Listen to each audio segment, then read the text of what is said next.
नमस्कार, स्वागत है आप सभी का हमारे चैनल में। साथियों, आज ईपीएस 95 से जुड़ी 3 महत्वपूर्ण अपडेट के बारे में डिस्कस करने वाले हैं। तो वीडियो बहुत ही इंपॉर्टेंट होने वाला है। वीडियो को आप अंत तक जरूर देखिएगा। तो साथियों, सबसे पहला अपडेट निकल कर आ रहा है लेबर मिनिस्ट्री की ओर से। जी हां साथियों, एनएसएससी का एक दल रमाकांत नरगुड़े जी के नेतृत्व में ministry of state and labour Shobha कर्नल जी से फिर से मिला है और उन्हें मिनिमम पेंशन बढ़ोतरी का मेमोरेंडम सौंपा है।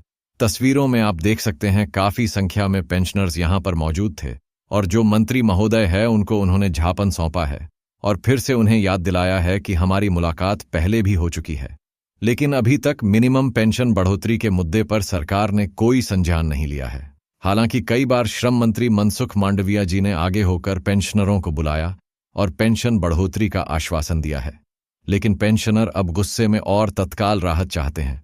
तो आप कृपया करके जल्द से जल्द पेंशनरों का मुद्दा सुलझाएं। तो तस्वीरों में आप देख सकते हैं काफी संख्या में पेंशनर्स यहां पर पहुंचे थे और labour ministry state and employment शुभाकरण काली जी को इन्होंने यह ज्ञापन सौंपा है। दूसरी बड़ी अपडेट निकलकर आ रही है। एक पेंशनर से कमांडर अशोक रावत जी से विशेष आग्रह किया है।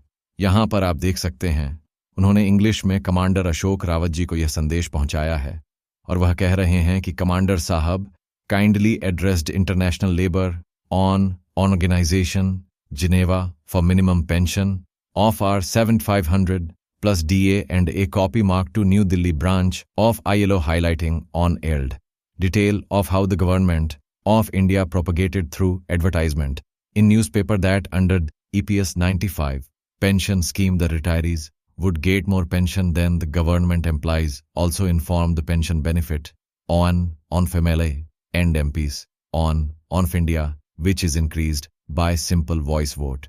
तो यहाँ पर यह कमल अशोक रावत जी से आग्रह कर रहे हैं, विशेष अनुरोध कर रहे हैं कि वह international labour on organisation IO में जाएं जो जिनेवा में स्थित है और वहां पर मिनिमम पेंशन का जो मुद्दा है 7500 प्लस DA उसकी डिमांड रखें और एक कॉपी नई दिल्ली की जो ब्रांच है ILO की वहां पर भी सौंपे और बताएं कि किस तरह से गवर्नमेंट ऑफ इंडिया लगातार प्रोपेगेंडा करती जा रही है।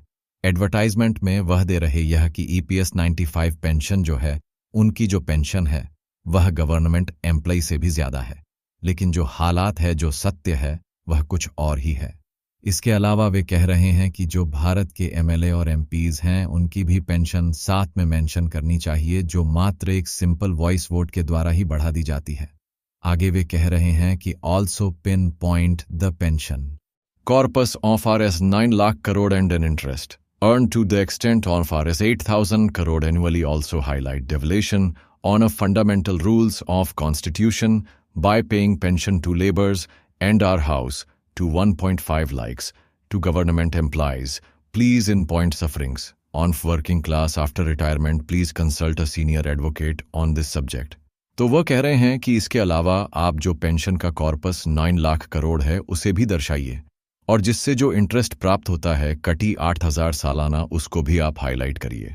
इसके अलावा आप हाईलाइट करिए किस तरह से जो भारतीय संविधान है उसके फंडामेंटल जो रूल है उसका विलेशन हो रहा है और मात्र RS अभी EPS 95 पेंशन मिल रही है, जबकि गवर्नमेंट एम्प्लॉयर्स को RS से RS 1.5 लाख तक की पेंशन मिल रही है।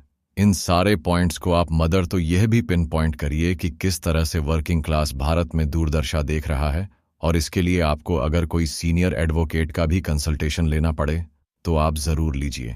तो आप देख सकते हैं चौ ओर से पेंशनर्स कोशिश कर रहे हैं, जहां से भी उन्हें लगता है कि न्याय मिल सकता है वही गुहार कमर अशोक रावत जी के थ्रू वह करवाना चाहते हैं।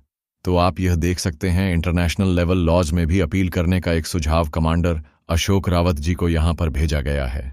अब यह देखना होगा क्या कमांडर साहब इसको लेकर कुछ करते हैं या फिर भारत के जो लेबर मिनिस्ट्री है वहीं तक अप्रोच रहती है।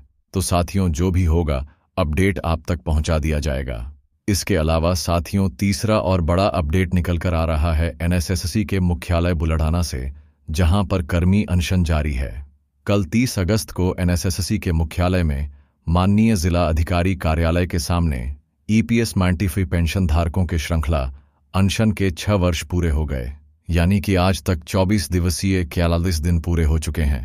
राष्ट्रीय संघर्ष समिति के नेता श्री AM के वासनकर जी व श्री JC सावेदकर जी ने कल अनशन में भाग लिया और अनशन के कार्यक्रम को आगे बढ़ाया। माननीय जिला अधिकारी महोदय के माध्यम से प्रधानमंत्री मोदी जी को ज्ञापन सौंपा गया। तस्वीरों में आप देख सकते हैं काफी संख्या में यहाँ पर जो है पेंशनर्स उपस्थित थे। तो साथियों, 3 महत्वपूर्ण अपडेट EPS 95 मिनिमम पेंशन बढ़ोतरी को लेकर थी। आपको यह अपडेट कैसी लगी? आपके सुझाव कमेंट बॉक्स में जरूर बताइएगा। वीडियो अगर आपको अच्छा लगा तो लाइक शेयर जरूर कर दीजिए। इसी तरह की इंफॉर्मेशन प्राप्त करने के लिए आप चैनल को सब्सक्राइब जरूर कर लीजिए। तो फिर मिलते हैं किसी नेक्स्ट वीडियो में। वीडियो लास्ट तक देखने के लिए धन्यवाद।